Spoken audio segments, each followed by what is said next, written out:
Quelle est la réalité des métiers du test dans le secteur numérique ? Dans Calisti, je vous propose de vulgariser toutes les questions liées à ces métiers, aussi bien pour les personnes qui démarrent dans le secteur, mais également pour des personnes plus expérimentées, et tout ça avec des invités incroyables qui partagent leur savoir et leurs expériences, parce qu'on gagne forcément à apprendre les uns des autres. Je m'appelle Nankeda, actuellement test lead dans une entreprise du service numérique, et je vous souhaite une excellente écoute.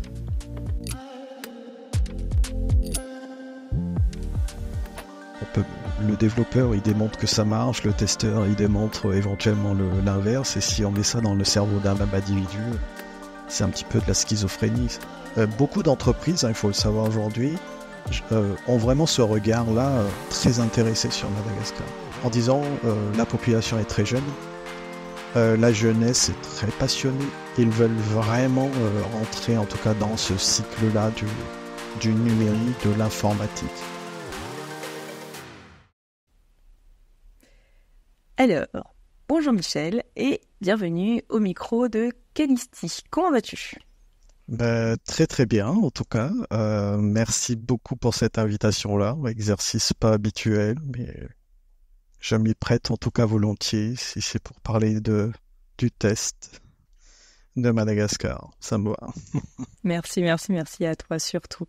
Alors Michel, tu es un expert passionné de qualité logicielle, à la fois formateur, président de MADA-STQB, donc Madagascar Software Testing Qualification Board, et fondateur de Leitica, qui est une ESN spécialisée dans l'amélioration de la qualité des systèmes d'information.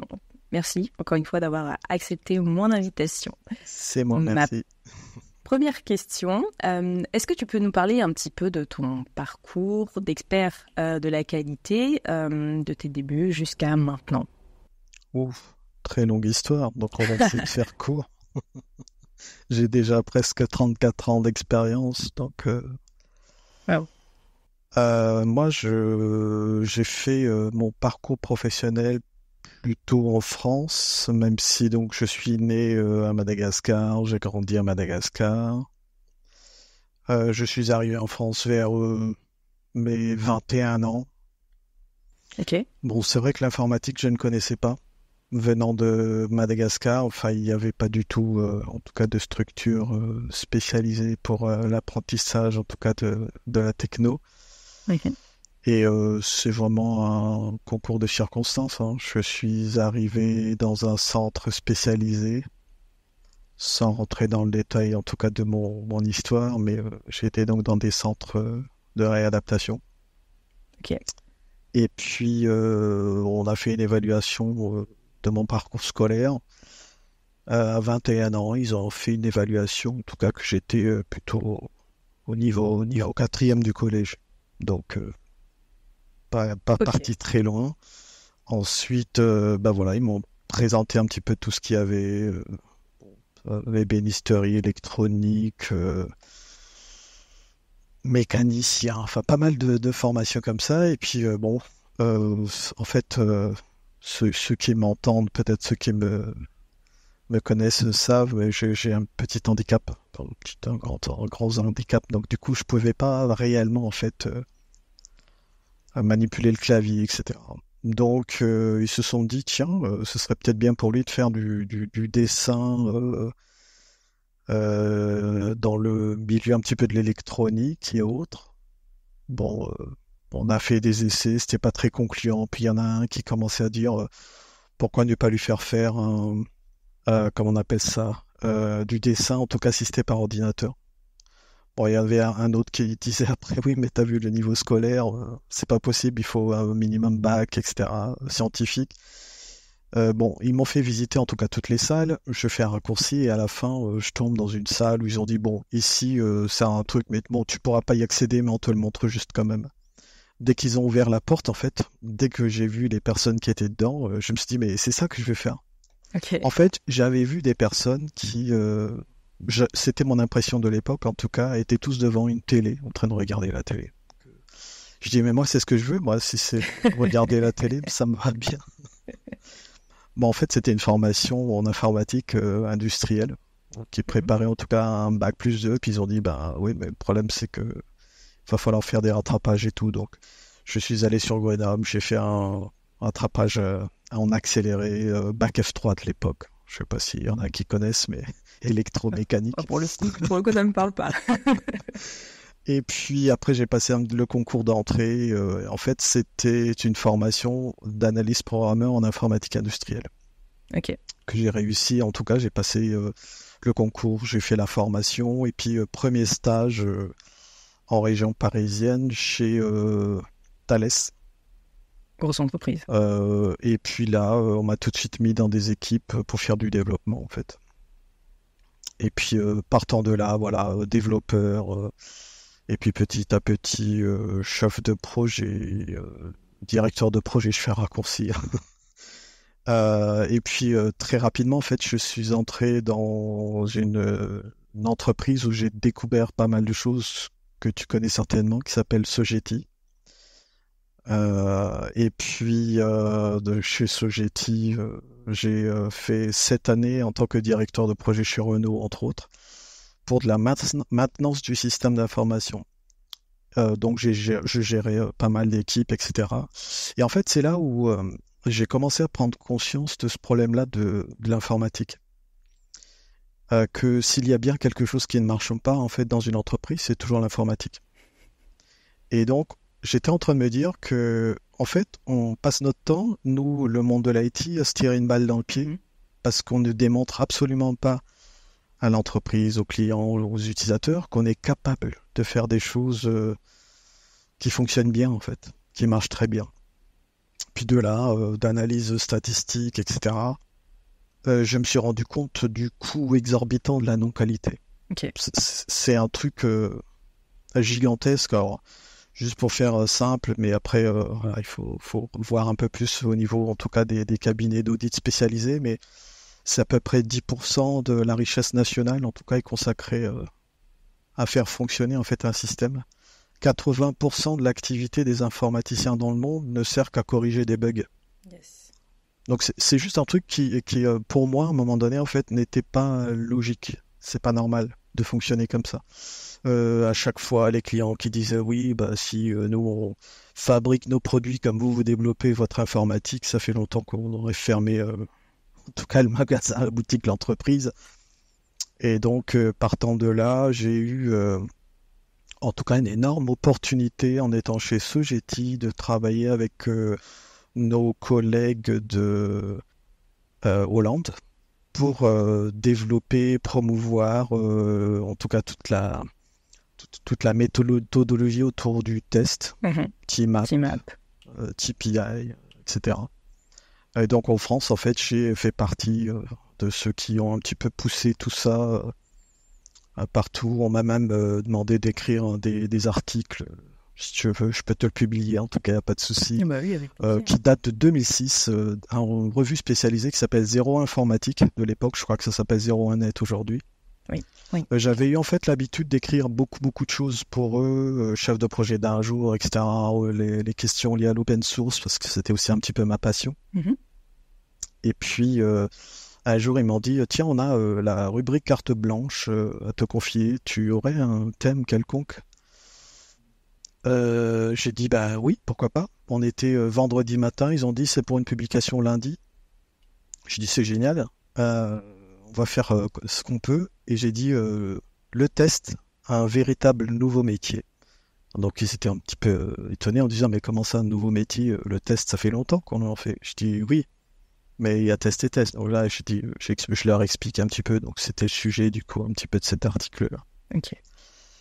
Et voilà, puis à un moment donné, je me suis dit, bon, ça va devenir, en tout cas, le sujet principal de ma vie, c'est d'accompagner les entreprises pour faire autrement.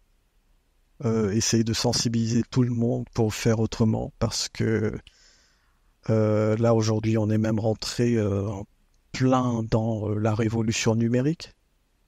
Je dis souvent que on se réveille le matin numérique, toute la journée numérique, la nuit numérique, et on n'est pas capable en fait de faire quelque chose qui fonctionne parfaitement bien. Voilà, l'histoire nous a montré là sur les actualités récentes avec les mises à jour Microsoft, etc. Enfin bref. Et puis à la limite, je dis souvent, tapez bug informatique dans votre moteur de recherche préféré. Enfin, il y en a des milliers comme ça et ça coûte très très cher. Et ça représente quel montant à peu près? Je me suis un petit peu amusé, évaluer le coût en France, ça tournerait autour de plus de 6 000 euros par seconde qu'il faut mettre sur la table en fait pour faire fonctionner le système. Énorme. Aux US, ça tourne à peu près à 16 000 euros et quelques. Ouais. C'est plusieurs milliards en fait, c'est ces fameux 10% de la richesse nationale. C'est 15-20% en tout cas du chiffre d'affaires d'une entreprise. Et pourtant, quand on est dans une entreprise, c'est le dernier de leurs soucis finalement. Et donc, partant de là, voilà, je me suis dit, deux grands domaines aujourd'hui pour permettre peut-être d'essayer, alors je dis pas de rembourser, mais d'essayer en tout cas de faire mieux. Le testing, bien évidemment, dans lequel j'étais complètement plongé parce que chez Sogeti déjà, j'ai commencé aussi à faire de la formation, formation analyste de test, chef de projet de test, pour Capgemini petit à petit, en fait, à l'Institut Capgemini, à l'Institut Sogeti. Bon, ça va un petit peu les énerver, mais à l'époque, je me suis dit, mais il fallait peut-être commencer à promouvoir ce métier-là et d'utiliser Teamap, TeamPay, etc. Dans une optique de certification et autres. Bon, ça tournait un petit peu autour rond à l'époque. D'ailleurs, c'est pour ça que il y en a qui sont sortis, qui ont créé ISTQB, qui ont créé... c'est un petit monde, en fait, Oui. finalement, tout ça. Et donc, j'ai toujours participé, plus ou moins, en tout cas, à ces problématiques, finalement, associées à ça. Et puis, à un moment donné, je repense à d'où je viens. Je me dis... Bon, apparemment, l'Afrique, déjà, dans sa globalité, va devenir voilà, le prochain, je ne sais pas comment on pourrait appeler ça, milieu, en tout cas, dédié à l'informatique, où on va avoir toute une jeunesse qui arrive pour prendre le relais un petit peu du développement logiciel. Et puis là, je me suis tout de suite dit, mais on va pas recommencer, en fait. Le même histoire. Il faut dès maintenant qu'on puisse directement sensibiliser, en tout cas. Prendre le bon pli dès le départ et épouser des bonnes bases, quoi. Ouais. Et en 2017, je contacte Olivier, que tu connais certainement, Deneau. Mhm. Et puis je lui dis, écoute Olivier, voilà, moi je veux porter le truc à Madagascar, océan Indien, Afrique francophone qui n'avait pas encore de board. Donc il m'a dit, bah oui, vas-y, parce que il faut qu'on essaie aussi de promouvoir un peu ce métier du test là, dans ces régions-là. Je dis, bah écoute, on y va. Donc bon, j'ai fait comme tout le monde, déposer les dossiers, défendre auprès de ceux qui ont en tout cas l'autorité d'accepter. Bon, ils ont effectivement vu par rapport à ce que je viens de raconter que bon, j'étais déjà pas mal de temps dans le milieu, et puis j'ai porté ça donc sur Madagascar où l'informatique. Pardon, je te coupe. À ce moment-là, on est en quelle année à peu près? Déjà en 2017, si je refais un petit marche arrière, bon, on n'était pas encore vraiment, en tout cas, point, j'allais dire, où tous les jeunes allaient s'engouffrer, mais c'est allé en accélérant parce que Madagascar, du coup, c'est un pays voilà, où il y a beaucoup de jeunes. Ouais. Mais c'est un pays très très pauvre. Ça fait partie des pays les plus pauvres du monde. Mhm. Donc ça, c'est une chose. Et puis à côté de ça, bon, le pays n'est pas très stable. Sans rentrer dans des Politiquement. politiciennes, c'est pas notre intérêt. Je me suis dit qu'effectivement, là, il faut donner peut-être l'opportunité à tous ces jeunes-là qui veulent s'en sortir, finalement, de voir autrement. Parce que pareil, partout dans le monde, que ce soit en Europe, aux États-Unis, en France, donc, etc. En fait, l'informatique rime avec développement, codage. Oui. Sauf que quand on code, qu'on apprend à coder, etc., on n'apprend pas la qualité finalement. C'est cette partie-là, en tout cas, que je commence à introduire petit à petit. Alors c'est très très long sur Madagascar parce que les choses ont vraiment du mal à bouger. Les Malgaches qui m'écouteraient connaissent le terme de Muramour. Ça veut dire doucement. Tout est toujours doucement. Il n'y a pas d'accélération possible.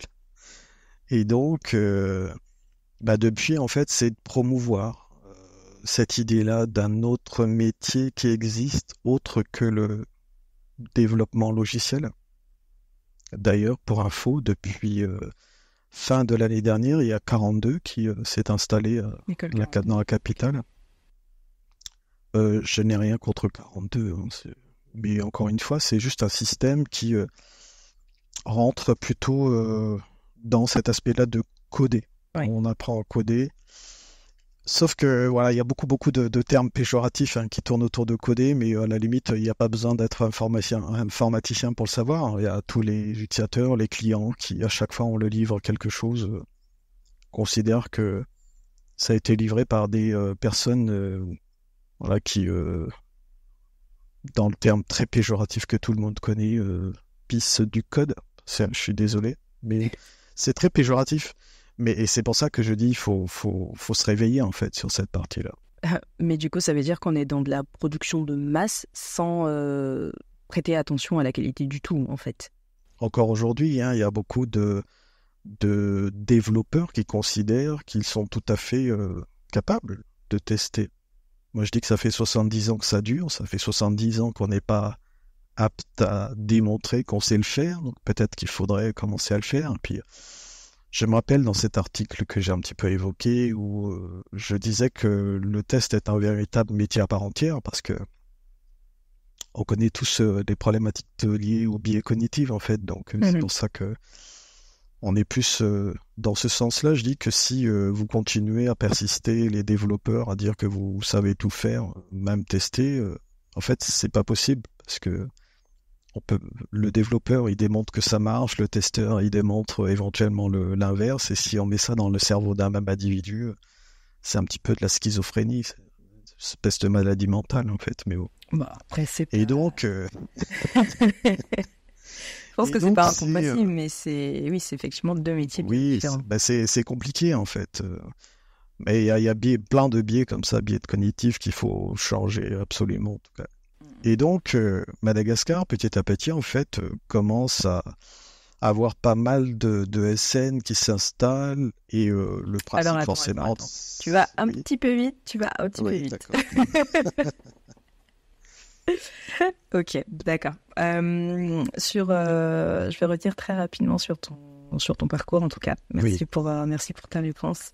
Qu'est-ce qui a fait, du coup... Alors, revient quelques années en arrière. Qu'est-ce qui a fait que tu t'es dit « Ok, je veux rester dans l'informatique, je veux me diriger vraiment dans la qualité » parce que ta première impression à l'origine, c'était quand même génial, il y a des gens devant des écrans, c'est trop bien, je vais bosser là-dedans. Donc, qu'est-ce qui a fait... Non, évidemment, derrière, il y a quand même... Oui, je ne m'attarde pas sur mon histoire, mais je vais me faire accélérer, bien évidemment.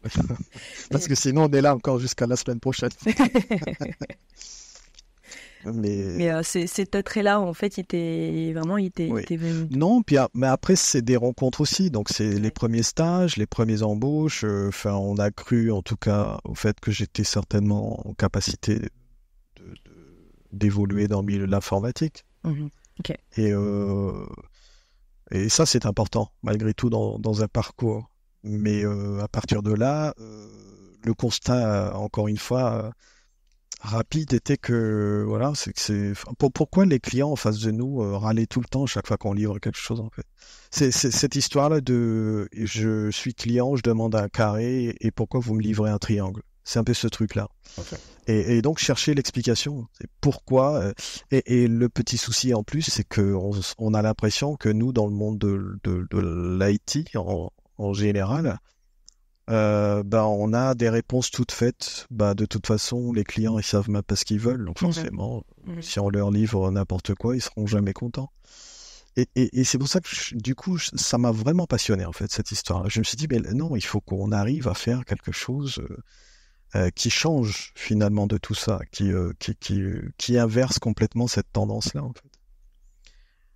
Et c'est pour ça que je me suis complètement... Et c'est pour ça aussi que le côté formation est devenu également quelque chose d'important pour moi, de transmettre en tout cas les bonnes pratiques en matière de développement logiciel, pas la peine d'être expert en technologie quelconque, en fait. C'est faire des choses assez simples qui enfin, comme on a l'habitude de dire aujourd'hui, hein, font vivre une expérience extraordinaire aux clients. Et c'est ce qu'il faut faire, en fait. Donc, ça veut dire qu'il faut que tout le monde, petit à petit, ait cette capacité-là de maîtriser, en tout cas, un maximum de choses qui inversent un petit peu cette tendance-là voilà, de faire juste du codage, de générer du code, etc. Il y a toute la dimension, en fait. Et donc, si je fais une synthèse, déjà là, je dirais même que il y a le testing, donc, comme premier domaine qui permet de changer ces choses-là. Et puis, tout le monde le sait aussi, il y a toutes ces notions d'agilité. Alors, moi, l'agilité, c'est pas la technologie ou les méthodes qui m'intéressent, c'est pas les 20% de l'agilité, mais c'est toute la dimension plutôt état d'esprit qui m'intéresse. Et je me dis que si on a cet état d'esprit de l'agilité qui est donc de l'entraide, pour moi, l'agilité, c'est de l'entraide, tout simplement. C'est au moins de lever un peu sa tête de l'écran, du clavier, de regarder le client, les utilisateurs et de leur dire alors, ça va? Qu'est-ce que vous en avez pensé? Est-ce que ça se passe bien? Donc ça, c'est une chose.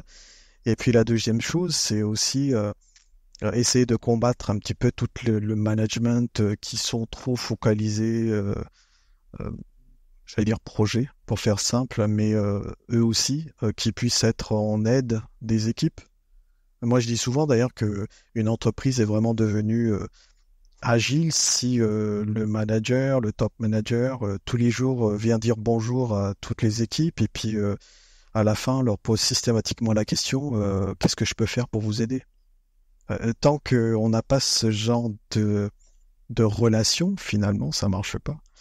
Et puis l'autre partie, quand on analyse beaucoup l'activité de test dans les entreprises, c'est perçu comment? Ben pareil, c'est toujours cette activité-là de bout de chaîne. Moi, je dis aussi d'ailleurs que faire du test, ce n'est pas de vérifier qu'un logiciel fonctionne ou que ça ne fonctionne pas d'ailleurs. Il y en a beaucoup qui ont cette idée-là, que le développeur développe et nous, testeurs, on va vérifier si ça marche ou ça marche pas. Moi, je dis que ça ne sert strictement à rien de le faire de cette manière-là, parce que ça veut dire qu'on est juste en train de constater qu'il y a un problème, que ça fonctionne pas. Mais est-ce que les entreprises, une fois qu'on dit ça, sont capables de tout arrêter, de se dire ok, bah alors on arrête tout et on recommence tout dès le début? Moi, j'ai jamais vu d'entreprise qui fait ce genre de choses. La petite voix après toujours, c'est ah ouais, mais la livraison c'est pour dans 2 semaines, donc on peut pas faire autrement en fait. On va être obligé de le livrer. Ok, bah alors on livre un truc qui marche pas bien, bah, c'est pas grave. Et de toute façon, tu as les équipes de maintenance à côté. Oui, cette fameuse maintenance, mais c'est dire à quel point en fait on s'en fiche en général de la qualité, parce que le fait qu'on en arrive même au point de se dire bah on est prêt à faire une passe là-dessus, la qualité on s'en sert juste comme variable d'ajustement et puis on traitera après coup avec les équipes de maintenance, voire même quitte à le faire en prod, c'est quand même assez grave quoi. Je ne vais pas rentrer dans ce genre de débat du business plan, entre guillemets, des entreprises qui font de la maintenance, qui brassent ces fameux milliards, entre guillemets. Mais bon, c'est une espèce de prise d'otage, comme diraient les clients. Et c'est ça, en fait, qui, pour moi, devient le combat au quotidien. C'est aller au combat des entreprises qui pensent qu'ils font les choses de la bonne façon, mais non. Et donc, si je reviens juste sur le test de tout à l'heure, c'est que donc, si ce n'est pas pour vérifier si ça marche ou ça marche pas, en fait, pour moi, le test, c'est plutôt une activité qui construit de la qualité. Il y en a beaucoup qui disent, oui, tester, c'est douter, etc. Non, ça, c'est des vocabulaires entre guillemets, peut-être de développeurs ou autres. Non, tester, c'est de faire en sorte qu'il n'y ait pas le feu, c'est d'anticiper, c'est de construire la qualité, faire en sorte que voilà, tout fonctionne bien. Alors souvent, je fais des comparaisons assez dures, mais quand on arrive à un certain âge, on connaît ce genre de choses. On dit souvent, écoute, il faut que tu ailles voir le médecin de temps en temps pour faire des bilans, etc., pour savoir si tout va bien, parce qu'en fait, plus tôt des maladies potentielles sont détectées, plus vite tu peux avoir en tout cas la chance de pouvoir peut-être t'en guérir. Et donc, c'est pareil pour le système d'information. En fait, c'est plutôt on commence à se préoccuper un petit peu de tout ça, plutôt on peut finalement aller dans la bonne direction, si je puis dire. Et d'ailleurs aussi, l'ISTQB. voilà, ouais, ce fameux shift left dont tout le monde parle. D'ailleurs, c'est pour ça aussi que dans mon parcours, en fait, je me suis également spécialisé dans l'ingénierie des exigences. J'anime aussi d'ailleurs des sessions de formation là-dessus. C'est pas pour faire de la pub, mais c'est plutôt pour dire que voilà, il faut que ce genre d'activité en fait soit une combinaison des pratiques de chaque individu. On doit tous être un peu spécialisés dans, j'allais dire, l'expression, l'écriture des problèmes à résoudre d'un côté, de pouvoir vérifier s'il n'y a pas d'autres problèmes qui se cachent derrière les problèmes exprimés, parce que c'est toujours pour ça, au fait, aujourd'hui, qu'on ne livre pas la bonne solution. Parce que le besoin est suffisamment clair. Voilà, l'agilité et puis, bien évidemment, le testing. Donc, on combine un petit peu tout ça. Alors, on peut même faire encore un plus de décalage à gauche que ce qui est déjà avec les business analysts, les fameux IQBBA, etc., qui sont également, en tout cas, des choses qui, moi, m'intéressent vraiment énormément et que, entre guillemets, je pratique assez souvent, quoi. Donc ça, c'est vraiment résumé un petit peu de ce que je fais. Et je vais donc au combat des faux testing. Ça, c'est un truc. Alors, souvent, je dis, je suis coach testing. On me dit, ça veut dire quoi, coach testing? Coach testing, en fait, c'est d'aller prêcher la bonne parole dans l'entreprise, d'accompagner l'organisation, d'accompagner les équipes, pour leur dire, mais maintenant, arrêtez de se tirer une balle dans le pied, encore une fois. On est capable de bien faire les choses, on est capable de faire des trucs géniaux, donc il faut y aller dans ce sens-là.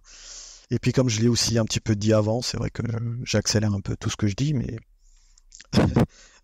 toute la problématique, j'allais dire un petit peu du mauvais produit qu'on est en train de livrer, alors qu'on est en plein dans l'utilisation du numérique tous les jours, et des chaussures numériques, des chemises numériques, des casquettes avec de l'informatique, des lunettes, tout ce qu'on veut, hein, les lignes de code informatique, il y a quelques années, voilà, on en produisait quelques millions de lignes de code par jour. Aujourd'hui, c'est des milliards de lignes de code, et je ne fais même pas intervenir l'intelligence artificielle, c'est encore une autre affaire.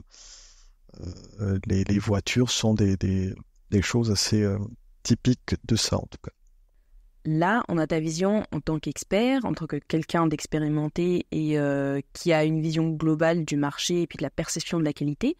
Mais qu'en pensent des étudiants ou des apprentis informaticiens, d'après les retours que tu peux avoir quand tu formes des étudiants? Les Malgaches pensent, et en tout cas la jeunesse malgache, pense que l'informatique est leur porte de sortie, en fait. C'est-à-dire que il y aura beaucoup d'autres formations, on peut faire plein de formations médicales ou autres. Mais aujourd'hui, ils se sont rendus compte que savoir développer peut être éventuellement la porte de sortie. Alors quand je dis la porte de sortie, c'est vraiment sortir, c'est sortir de Madagascar. C'est ça l'objectif, c'est de sortir du pays. Et ça aussi pareil, c'est un autre petit combat sous-jacent, mais on n'est pas obligé de sortir.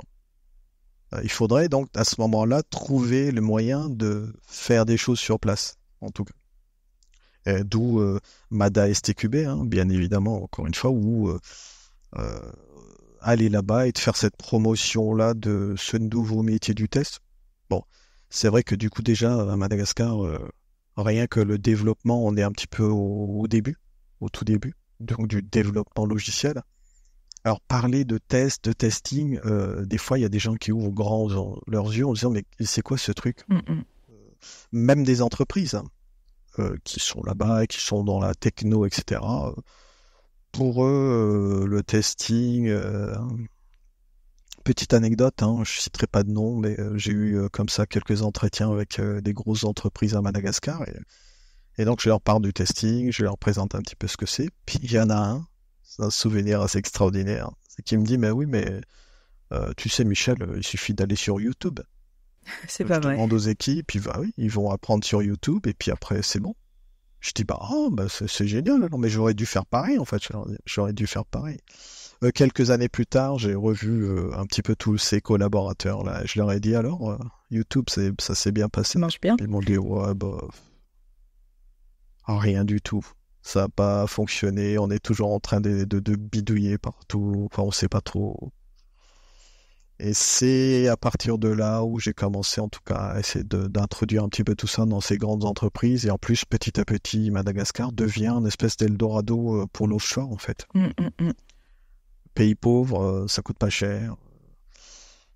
Et l'Afrique dans son ensemble, Madagascar en particulier en tout cas, est vraiment un territoire qui intéresse de plus en plus de grosses entreprises, que ce soit américaines ou européennes, hein, parce que ils font déjà de l'offshore en Inde, mais l'Inde coûte déjà de plus en plus cher en fait. Donc l'Afrique, pourquoi pas, et puis à Madagascar apparemment, et ça c'est une petite particularité de Madagascar, c'est que les jeunes sont très passionnés en fait. C'est-à-dire que quand ils ont découvert l'informatique, quand ils ont commencé en tout cas à étudier, à apprendre, à coder, etc., ils sont tout de suite mais alors complètement rentrés dedans, complètement passionnés, et en plus, du coup, ils sont capables de faire des trucs assez géniaux, hein, ils apprennent vraiment très très vite, etc. Et c'est pour ça que les perspectives, en tout cas, sont gigantesques là-bas. C'est pas simple, encore une fois, comme je l'ai dit, hein, c'est pas facile parce que entre ce que tu veux faire toi et ce que t'autorisent les autorités à faire, c'est deux mondes différents à chaque fois. Mais on essaye. Donc à pousser. Donc déjà, en tout cas, les entreprises qui sont sur place, on essaye en tout cas de les sensibiliser pour qu'ils s'intéressent de plus en plus à l'informatique déjà, ça c'est une chose, mais surtout je leur dis, mais tous ces jeunes là qui vont rentrer dans le métier du développement, il faudrait qu'ils aient en tout cas ne serait-ce que ce vernis en fait de la qualité. C'est et c'est aussi ce que j'ai un petit peu dit au début, c'est ok, on va commencer à faire du développement, on va commencer à en faire beaucoup à Madagascar, mais surtout ne refaisons pas la même chose, les mêmes erreurs qu'ont fait l'Occident, l'Europe, les Américains, les dizaines d'années auparavant. Maintenant, il faut tout de suite introduire en tout cas les bonnes pratiques. Sans aller faire du software craftsmanship ou des choses de ce genre-là. Il faut que déjà au moins tous les jeunes qui sont dans les écoles soient sensibilisés en tout cas à ce truc du test. Donc c'est pour ça que j'ai parlé de 42 tout à l'heure. La capitale, Antananarive, mais bon, ça tourne toujours autour du même aspect, hein, c'est apprendre aux jeunes à maîtriser un langage informatique, à développer.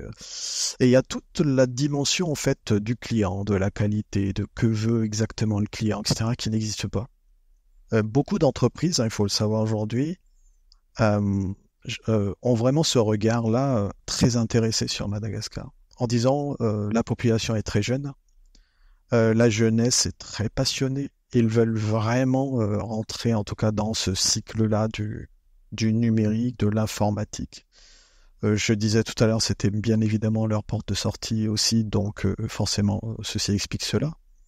Mais du coup, ça attire beaucoup d'entreprises qui disent oui, mais en fait, est-ce que vous êtes en capacité... Alors, je citerai pas non plus des noms d'entreprises, parce qu'il faudrait leur autorisation pour ça.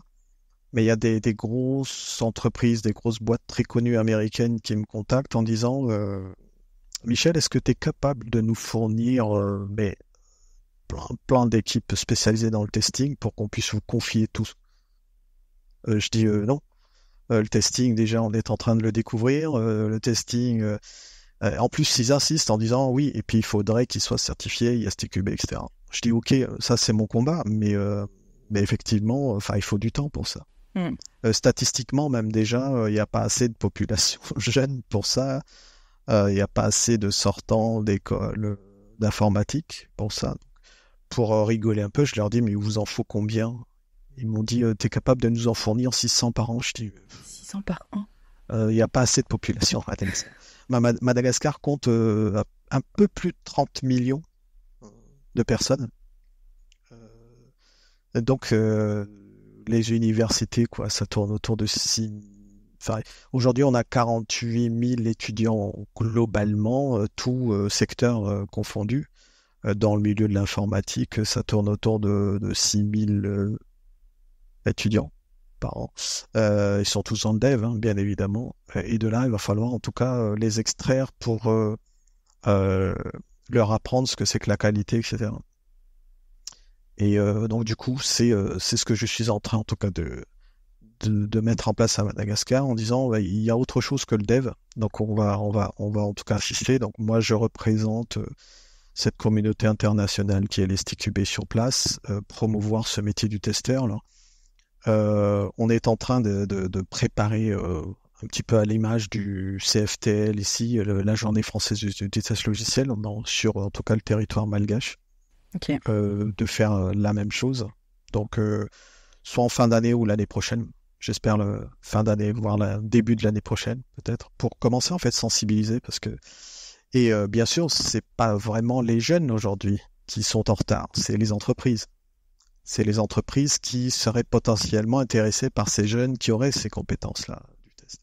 Parce qu'ils sont toujours un petit peu encore dans ce cadre-là du YouTube, j'exagère toujours un petit peu, mais on dit mais c'est pas la peine, enfin, on n'apprend pas à faire du test. Le test, tout le monde en fait. Enfin, je lance l'écran, je clique sur des boutons, je saisis des informations sur les zones, et puis je vois si ça marche pas.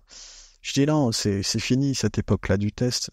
Le test, c'est un véritable métier, c'est autre chose, c'est toute une dimension en fait. Il faut apprendre dès maintenant à ne pas tester dans ce sens-là, mais à construire de la qualité. En fait, il faut que cette notion de qualité soit vraiment intégrée complètement dans le centre, en tout cas tout ce qui est préoccupation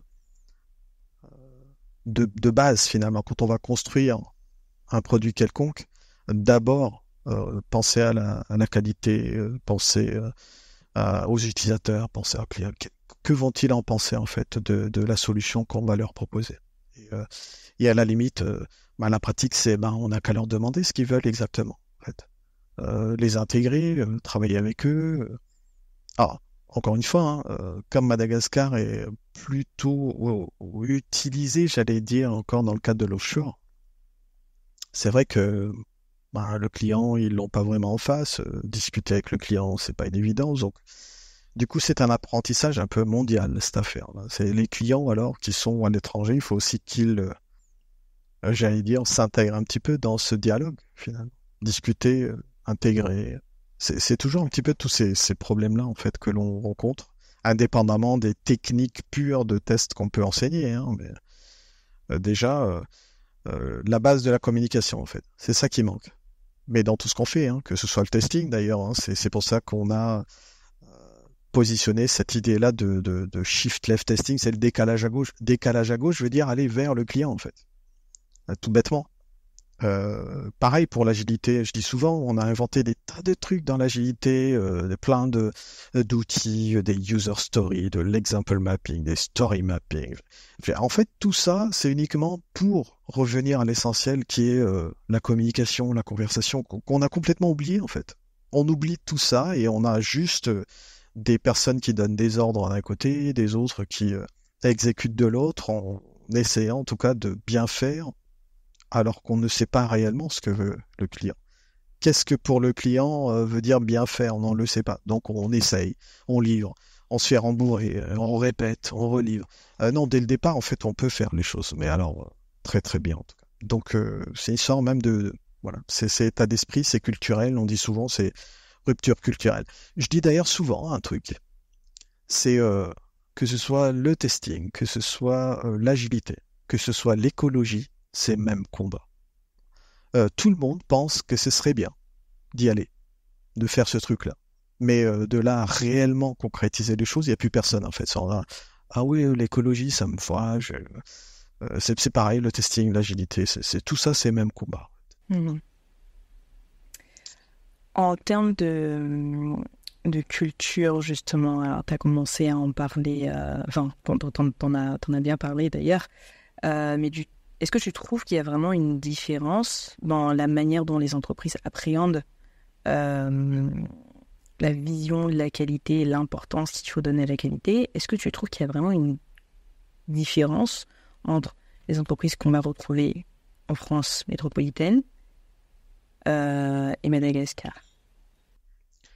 Oui, parce qu'en fait, à Madagascar, on est encore à cette notion historique du command and control, en fait.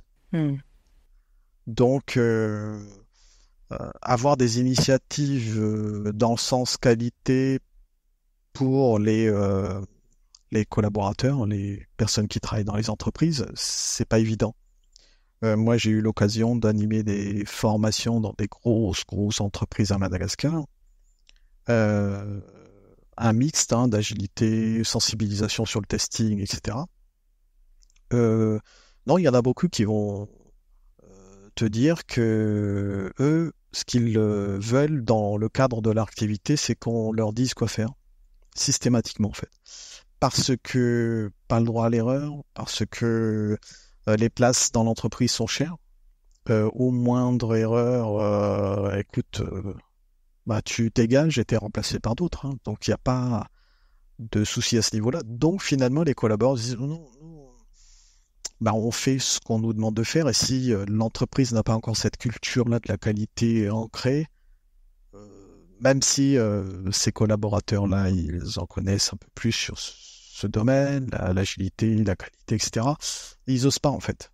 Ils n'osent pas aller dans ce sens. Donc ils attendent que des responsables, des managers, des middle managers, etc., poussent à ça. Moi, j'ai parmi ces formations-là, des fois des middle managers, comme je les appelle un petit peu, voire des managers. Même eux, ils sont loin, en tout cas, de ces bonnes pratiques. Du coup, c'est très compliqué, en fait. Et tu sais que quand tu as fini la session ou de la sensibilisation, que tu sors de l'entreprise, ça retombe comme avant, en fait. Et du coup, ça devient quelque chose de... Alors, il faut pas se décourager, mais ça devient le combat en permanence. Donc, essayez toujours de faire des petites conférences, de sensibiliser à ce niveau-là. Et c'est pour ça que là, je vais donc vraiment essayer de faire le truc beaucoup plus, entre guillemets, énorme. C'est faire inviter carrément quelques sommités internationales, etc. Olivier, si tu nous entends, tu sais. Voilà. Je sais pas, des personnes du GASC, etc. aussi pour parler un petit peu de la certification et autres. Ça marche très très bien.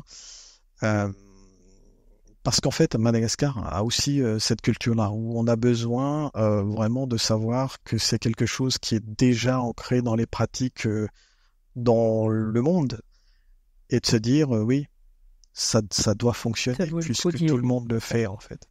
Mais c'est pas évident. Là-bas, en fait, il n'y a pas de... On n'a pas encore cette culture-là comme ce qu'on peut avoir déjà ici, où l'herbe est toujours plus verte ailleurs, et à la limite, si c'est pas bon là, je vais ailleurs. Là-bas, tu t'accroches à ton poste, tu t'accroches à ce travail qui nourrit la famille, etc. Donc, du coup, cette vision-là, finalement, des bonnes pratiques, c'est pas évident. Même si je sais, aujourd'hui, j'ai eu l'occasion de certifier déjà pas mal d'informaticiens malgaches, donc ISTQB. On va de toute façon, en tout cas, poursuivre sur ce terrain-là. Petit à petit, on va essayer d'inviter, en tout cas, les organisations qui font déjà de l'animation, de formation dans le domaine de l'IT, de rentrer aussi un petit peu dans ce cycle-là où la qualité est non négociable, en fait. Quand on développe maintenant des solutions pour les utilisateurs et les clients, il ne faut plus que, à chaque fois qu'ils utilisent le système, ils soient obligés de s'adapter en permanence à ce système-là. Et puis, si on veut vraiment, en tout cas, s'en sortir, à Madagascar, si on veut vraiment montrer une autre image, si on veut vraiment attirer ces grandes entreprises de l'extérieur, c'est le moment, en tout cas, de montrer qu'on est en capacité de le faire. Donc, comme d'habitude, à la base, les collaborateurs, etc., ils ont tous une très très bonne volonté, en tout cas, d'y aller. Maintenant, le travail est plutôt en haut de la pyramide, si je puis dire. Il y en a encore en pyramide, beaucoup là-bas. Non, un petit peu partout dans le monde, là, pour le coup. Oui, même si on n'est pas toujours très honnête là-dessus, mais... C'est faux agile partout, comme... En termes de... alors, Du coup, on est sur un marché qui est pour le coup embryonnaire, qui grandit petit à petit et il y a besoin de démocratiser et d'éduquer un maximum. Mais demain, si tu as justement des jeunes qui veulent se lancer dans une carrière dans la qualité, parce que ça peut être une porte de sortie, comme tu disais tout à l'heure, pour avoir un métier, faire vivre la famille, etc. Donc, ils sont vraiment intéressés et qui sont passionnés et qui ont envie de demain. Déjà, toi, qu'est-ce que tu leur recommandes au quotidien? Et puis derrière, qu'est-ce qu'ils peuvent espérer en termes de salaire? Là, supposons qu'il y ait des personnes qui nous écoutent. Qu'est-ce qu'ils peuvent espérer en termes de salaire en restant à Madagascar? Tout à fait. En fait, il y a deux choses. Donc, la première, c'est de continuer, en tout cas, toute cette partie-là de certification côté ISTQB, parce que ça apporte énormément de visibilité pour eux. Il faut savoir, hein, comme je le disais tout à l'heure, qu'il y a de plus en plus d'informaticiens de jeunes, en tout cas dans le milieu de l'IT à Madagascar, qui s'intéressent de plus en plus aux tests. Il y en a d'ailleurs beaucoup qui se disent être des testeurs, des QA, etc. Et qui s'intéressent énormément, en tout cas à ce sujet-là de sa certification, parce que ça, c'est déjà une première porte de sortie. Ça veut dire que puisque c'est un certificat qui est valable un petit peu partout.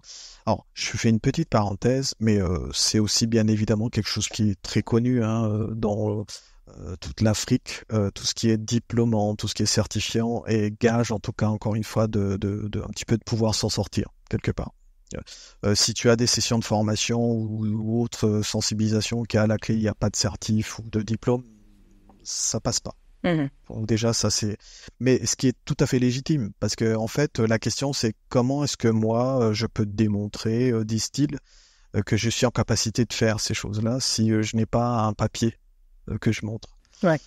Donc ça c'est le point sur lequel effectivement, voilà, cette sensibilisation-là. Et le métier de testeur est, alors, je dirais pas un métier d'avenir parce que ça fait plusieurs dizaines d'années qu'on est dedans, mais c'est toujours un métier qui se cherche en fait. On n'est pas arrivé au bout de ce métier-là en se disant voilà, je fais quelques visions YouTube, je fais quelques formations et tout va bien. Non, les choses en fait évoluent en permanence, donc ça c'est important. La deuxième chose, c'est que on dit souvent, alors je mets toujours quelques nuances là-dessus, hein, où le métier de testeur est accessible par tout le monde. Mais en fait, c'est pas aussi évident que ça, parce que être testeur, en fait, c'est être capable de faire plus que ce que, par exemple, les développeurs ou les métiers font. C'est une autre dimension, parce qu'en tant que testeur, il faut qu'on soit capable de discuter avec le métier, qu'on soit capable de discuter avec les développeurs.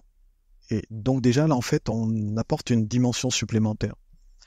Et en fait, quand je dis ça, j'ai donné la clé, c'est discuter. Donc communication, interaction, encore une fois, comprendre, et puis aller vers des notions un petit peu autres que la pure technologie. Et c'est en ça que ça peut être accessible à n'importe quel, voire étudiant, en tout cas un jeune salarié quelconque, ou s'il ne vient pas forcément du monde de l'informatique, mais a cette habitude-là de rédiger de la documentation, de collaborer, de communiquer, de faire des présentations et autres, ben, ça matche très bien aussi avec le métier de testeur. On n'est pas obligé d'être technicien, si je puis dire. L'essentiel, en fait, du test, c'est pas trop de maîtriser la technologie, mais c'est surtout de savoir discuter. C'est le propre même, en fait, du métier de testeur. Je discute avec le client, je discute avec le développeur et j'essaie en tout cas de trouver un terrain d'entente. Tout le monde a certainement en tête en milieu agile ces fameuses discussions de trois amigos, comme ils disent. Aujourd'hui, on est de petit à petit vers les quatre amigos, hein, si on intègre aussi l'ingénierie des exigences, parce que ça devient quelque chose d'important, surtout dans un milieu très très stratégique. Et donc, c'est accessible dans ce cadre. Mais bien évidemment, ça revêt cette dimension-là différente. Et donc, en fait, en termes d'opportunités dans l'entreprise, c'est encore plus important qu'un simple développeur. Les développeurs vont m'en vouloir, là, j'imagine. Mais qu'un simple développeur. Je dis d'ailleurs souvent qu'heureusement que nous, dans la communauté du test, on a fait énormément d'efforts pour promouvoir, pousser ce test-là pour arriver aujourd'hui à complètement transformer le monde du dev en dev piloté par le test. C'était pas gagné au début. Parce que non, nous, on est des développeurs, on va pas faire du test et puis faire du développement, etc. Bon, maintenant, c'est rentré dans les mœurs. Donc, le message là que je passe, c'est ça, c'est que ces jeunes là qui rentrent dans le métier de testeur, ils vont en même temps se rapprocher encore plus du client et se rapprocher encore plus du dev. En fait, ils vont vraiment servir d'intermédiaire entre ces deux mondes-là qui sont un peu complexes en termes de communication. Ça facilite en tout cas le travail des uns et des autres, et puis ça permet donc d'atteindre les objectifs finalement, de produire quelque chose de beaucoup plus qualitatif. Donc cette partie-là déjà, ce sont les choses qui commencent à petit à arriver sur Madagascar. Je sais que petit à petit les entreprises ont des collaborateurs qui sont testeurs, testeuses. Ah bon, ils ne connaissent pas toute la dimension, en tout cas du process, des bonnes pratiques du test, mais je trouve ça génial. Ça veut dire que ça devient quelque chose de nécessaire dans l'entreprise. Donc si c'est nécessaire, tu as parlé tout à l'heure de salaire, d'argent, forcément que si c'est nécessaire, forcément qu'il y a leur place et forcément qu'ils peuvent justement avoir cette négociation-là en termes de salaire ou au minimum. Je dis bien au minimum, ils seraient l'équivalent de ceux qui fournissent la solution, puisque c'est eux qui vont garantir que la solution matche vraiment avec le besoin du client. Donc, si éventuellement il y en a qui considèrent que le métier de test, c'est un petit peu le métier de zone, je sais pas comment on appellerait ça, enfin, qui est un petit peu de côté, où voilà, ça comble juste quelques trous. Non, c'est aujourd'hui, ça pilote. Ça pilote réellement la réussite de la solution. C'est pour ça que je parle de pilotage par les tests. Ceux qui font de l'agilité savent. Si je dis TDD, ATDD, BDD, etc., enfin, c'est toutes ces notions-là. Heureusement que, justement, le monde du test a insisté pour que la qualité soit négociable, non négociable. Ça, c'est une première chose et c'est ce que je suis en train de réellement pousser, en tout cas sur Madagascar. Et puis, peut-être, petit scoop pour Madagascar, mais je suis en train donc de préparer une université, un Master 2, spécialisé dans, j'allais dire, la qualité, que j'espère, ouvrir l'année prochaine, octobre de l'année prochaine, puisque c'est l'entrée, puis en partenariat avec des universités, des spécialistes en tout cas en France. Okay. Je nommerai pas encore les noms parce que c'est des négociations actuellement qui se font. On est en train de bâtir les programmes, etc. En plus, on casse le programme de la France parce que ici, c'est plutôt déjà réservé aux testeurs qui sont au poste. Là-bas, c'est plutôt des étudiants qui vont éventuellement une licence d'informatique haute. Donc, toutes ces personnes-là qui sont full dev peuvent finalement basculer dans cette orientation-là pour voir un Master 2. Alors, ce sera un Master 2 français, du coup, diplôme français, pour aller vraiment dans ce sens-là de la qualité non négociable. Donc, quand je disais depuis le début, c'est mon combat au quotidien, c'est la qualité du système d'information. Je vais vraiment, en tout cas, faire tout le nécessaire pour ça. Et puis, pour information là-dessus, l'ISTQB le sait déjà, au même titre que toutes les autres représentants de l'ISTQB à Madagascar. Très très rapidement, on accueillera des conférences de l'ISTQB, on accueillera l'Assemblée générale de l'ISTQB. Donc, c'est des grosses préparations, mais voilà, on le fait petit à petit pour vraiment complètement chambouler le paysage, j'allais dire, informatique malgache, pour que la qualité soit au cœur de toutes les conversations, dans tous les foyers, dans toutes les écoles. Tout le monde parle de la qualité à partir de là. Et ça permettrait en tout cas de braquer encore plus le regard du monde entier, des clients potentiels, des clients déjà sur place, parce que les entreprises à Madagascar, dès qu'ils voient que voilà les pratiques qui se font par ailleurs, ils se disent pourquoi pas nous. On le fait aussi. Puis j'ai parlé beaucoup d'offshore tout à l'heure, mais aujourd'hui, des sociétés qui font de l'offshore à Madagascar ne peuvent pas passer à côté de tout ça en fait. Ils ne peuvent pas aujourd'hui prétendre à développer des solutions pour des clients à l'extérieur s'ils n'intègrent pas cette dimension-là de la qualité aujourd'hui. Les clients sont devenus vraiment exigeants. Ils veulent plus, en tout cas, faire avec. Donc, s'ils veulent maintenir le haut niveau, en tout cas, de la qualité des solutions fournies, ça passe obligatoirement par une maîtrise totalement, en tout cas, de cette notion, cette dimension qualité du testing. Ok. Ça répond un peu à la prochaine question que j'allais te poser, qui était c'est quoi tes prochains objectifs? Mais du coup, on a eu, entre autres, on a eu un petit peu la réponse. Je devinais ta question. Est-ce que tu as une question pour moi, Michel? Oui. Ok. Pourquoi tu fais ça? Toi aussi, tu es dans le test?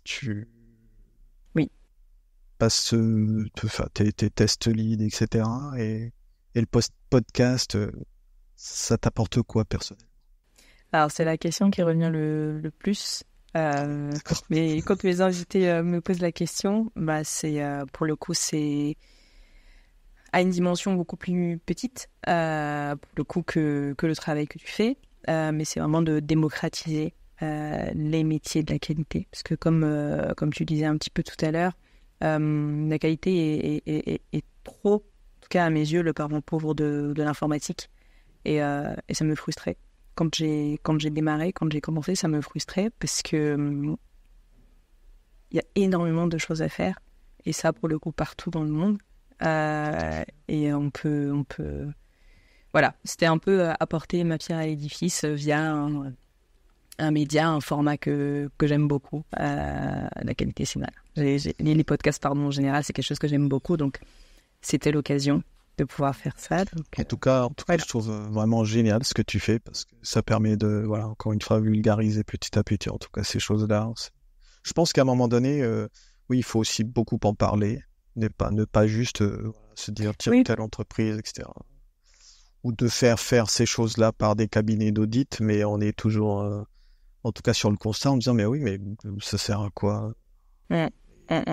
Le monde de l'agilité le fait beaucoup, ces formats podcast sur plein de thématiques. Après, moi, tu t'es certainement rendu compte, l'agilité, le testing, pour moi, c'est exactement la même chose. Il n'y a pas l'un sans l'autre. Je parle bien de l'agilité, je parle pas des méthodes agiles. Ouais. Mais oui, petit à petit. Ouais. Et bien, Michel, ça fait déjà 1 heure qu'on parle. Wow. Le temps passe vite. Le temps passe vite en bonne compagnie, n'est-ce pas? Oui, pour moi, ouais. Tout pareil. Et bien, on est effectivement sur la fin du podcast. Où